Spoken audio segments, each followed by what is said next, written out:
Hai guys, welcome back to my channel. Saya Hilke Natalia Wargono dengan NPM A1A022069, Program Studi Pendidikan Bahasa dan Sastra Indonesia Universitas Bengkulu. Nah, di video kali ini kita bakalan membahas tentang bab 10, yaitu manajemen pembiayaan sarana dan prasarana. Nah, materi yang pertama adalah pembiayaan. Konsep pembiayaan pendidikan ini menurut Mulyasa, pembiayaan pendidikan adalah pengelolaan segala proses keuangan di sekolah ataupun madrasah atau lembaga pendidikan lainnya guna untuk memaksimalkan pencapaian tujuan kegiatan sekolah tersebut. Kemudian ada beberapa faktor yang mempengaruhi pembiayaan pendidikan menurut Bastian pada tahun 2015. Yang pertama adalah kenaikan harga, yaitu rising prices.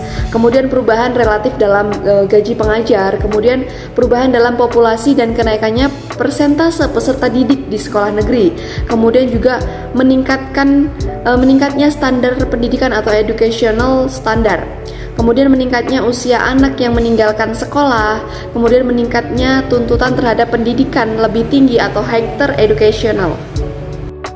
Selanjutnya adalah landasan hukum pembiayaan pendidikan. Menurut Baharudin pada tahun 2010 menyebutkan bahwa landasan hukum pembiayaan pendidikan terdiri atas dua macam, yaitu dasar yuridis dan dasar filosofis. Pada dasar yuridis ini dibagi menjadi tiga, yaitu ada Pancasila, Undang-Undang Dasar 1945, dan Peraturan Perundang-undangan. Nah, selanjutnya adalah sumber keuangan sekolah. Menurut Nanang Fatah pada tahun 2004, sumber keuangan sekolah itu dibagi atas beberapa macam sebagai berikut. Di sini ada bagan sumber keuangan sekolah yang berpusat pada sumber keuangan sekolah. Kemudian ada pemerintahan pusat, siswa, kelompok masyarakat, alumni, orang tua, pengusaha, yayasan, Pemda, dan lain sebagainya. Banyak lagi beberapa sumber keuangan dari sekolah tersebut. Next, kita bakalan bahas tentang kategori biaya pendidikan. Nah, ini dibagi menjadi dua, yaitu biaya langsung dan tidak langsung, kemudian juga ada biaya masyarakat dan biaya pribadi. Pada biaya langsung atau direct cost, yaitu biaya yang langsung berproses dalam produksi pendidikan, di mana biaya pendidikan ini secara langsung dapat meningkatkan mutu pendidikan. Kemudian kalau biaya tidak langsung atau indirect cost adalah pengeluaran yang tidak secara langsung mendukung proses pendidikan tetapi memungkinkan proses pendidikan. Nah, yang kedua adalah biaya masyarakat dan biaya pribadi. Biaya masyarakat ini dapat dikatakan sebagai biaya publik. Kemudian biaya pribadi ini adalah biaya yang dikeluarkan oleh keluarga untuk membiayai sekolah anaknya. Next, yaitu pendekatan biaya satuan pendidikan yang dibagi menjadi dua, yaitu pendekatan makro dan pendekatan mikro. Pada pendekatan makro ini mendasarkan perhitungan pada keseluruhan jumlah pengeluaran pendidikan yang diterima dari berbagai sumber dana, kemudian dibagi jumlah peserta didiknya. Kemudian kalau pendekatan mikro adalah mendasarkan perhitungan biaya berdasarkan alokasi pengeluaran per komponen pendidik yang digunakan oleh peserta didik tersebut. Next adalah fungsi pembiayaan pendidikan. Menurut Baharudin pada tahun 2010, fungsi pembiayaan pendidikan itu sebagai berikut. Yang pertama adalah memungkinkan penyelenggaraan pendidikan dilakukan secara efisien, dalam artian dana yang diperoleh dapat digunakan untuk pencapaian tujuan tertentu yang diinginkan. Kemudian ada memungkinkan ketercapaian kelangsungan hidup lembaga pendidikan, kemudian juga dapat mencegah adanya kekeliruan, kebocoran atau penyimpangan penggunaan dana dari rencana semula, dan menggambarkan target-target yang akan dicapai sekolah atau madrasah tersebut. Nah, kita masuk ke dalam materi yang kedua, yaitu manajemen sarana dan prasarana. Kalian udah ada yang tahu belum apa itu manajemen sarana dan prasarana, dan bagaimana kita membedakan apa sih sarana itu dan prasarana itu? Oke, langsung aja kita bahas, yaitu sarana adalah segala sesuatu bisa berupa syarat atau upaya yang dapat dipakai sebagai alat atau media dalam mencapai maksud dan tujuan tertentu. Kemudian kalau prasarana merupakan sebuah perangkat kelengkapan dasar, fasilitas secara tidak langsung menunjang jalannya proses pendidikan dan pengajaran seperti halaman sekolah, taman, dan kebun. Kalau prasarana adalah alatnya, kalau sarana adalah medianya, seperti kayak tenaga kita sendiri gitu.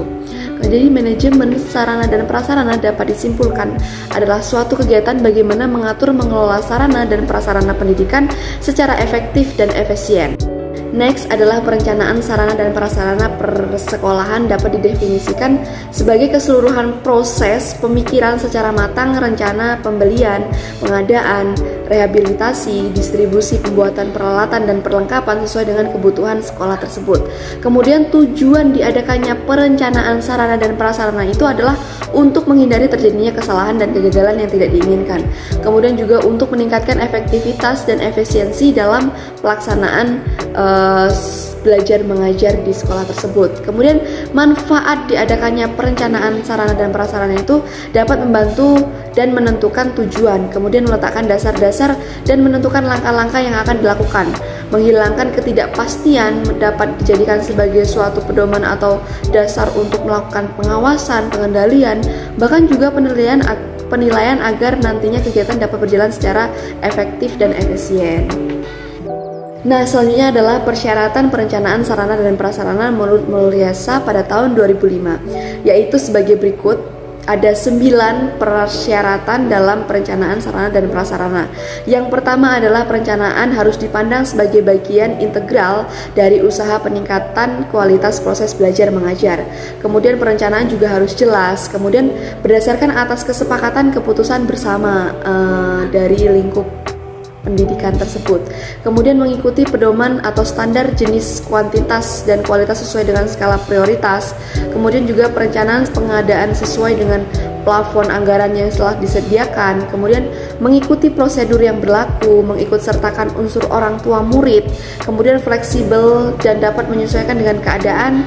Dan yang terakhir dapat didasarkan pada jangka pendek 1 tahun, jangka menengah 4-5 tahun, dan jangka panjang 10-15 tahun.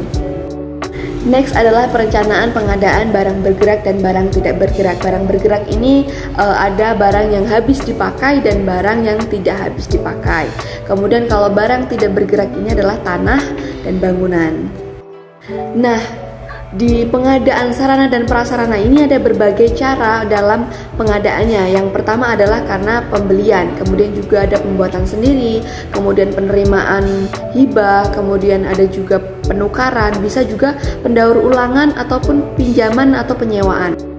Next adalah inventarisasi sarana dan prasarana. Inventarisasi ini berasal dari kata inventaris Latin yang artinya inventarium, yang berarti daftar barang-barang, bahan dan sebagainya.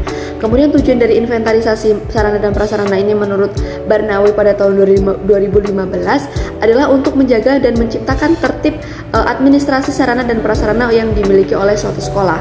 Kemudian juga untuk menghemat keuangan sekolah baik dalam pengadaan maupun untuk pemeliharaan dan penghapusan sarana dan prasarana di sekolah tersebut. Kemudian sebagai bahan atau pedoman yang dapat menghitung kekayaan suatu sekolah dalam bentuk material dan dapat dinilai dengan uang. Kemudian yang terakhir adalah untuk memudahkan pengawasan dan pengendalian sarana dan prasarana yang dimiliki oleh suatu sekolah tersebut. Kemudian adalah pemeliharaan sarana dan prasarana. Tujuan dari pemeliharaan ini adalah untuk mengoptimalkan usia pakai peralatan agar lebih lama. Kemudian juga untuk menjamin kesiapan operasional peralatan untuk mendukung kelancaran pekerjaan. Kemudian untuk menjamin ketersediaan peralatan yang diperlukan.